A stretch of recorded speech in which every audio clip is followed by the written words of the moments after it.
రావణాసురుడు అంటే కేవలం ఒక రాక్షసుడు మాత్రమే అనుకుంటారా?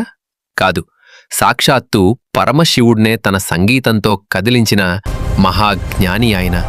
రావణుడు సామవేదంలో అపారమైన పండితుడు.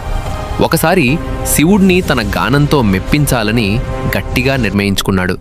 కాని అక్కడ వాయించడానికి ఒక్క వాయిద్యమూ లేదు. అప్పుడు రావణుడు చేసిన పని చూసి దేవతలే కాదు, 3 లోకాలు ఆశ్చర్యపోయాయి. ఆయన తన ఒక తలను కోసి దాన్నే వీణకు బుర్రలా మార్చాడు.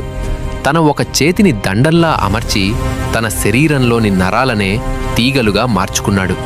తన ప్రాణాన్నే పణంగా పెట్టి ఆ నరాలను మీటుతూ సామవేదాన్ని గానం చేయటం మొదలుపెట్టాడు. ఆ సంగీతానికి కైలాసమే కంపించింది. ఆ గానంలో ఉన్న భక్తి, ఆ త్యాగంలో ఉన్న తీవ్రత చూసి ముక్కంటి పరమశివుడు తానే ప్రత్యక్షమయ్యాడు. రావణుడికి ప్రాణభిక్ష పెట్టి చంద్రహాసం అనే అత్యంత శక్తివంతమైన ఖడ్గాన్ని బహుమతిగా ఇచ్చాడు. రావణుడిలో చెడు ఉన్నా ఆయన విద్యకు, భక్తికి సాక్షాత్తు శివుడే దాసోహమయ్యాడు. అందుకే ఈరోజు కూడా రావణుడు వాయించిన ఆ వాయిద్యాన్ని రావణహస్త అని పిలుస్తారు.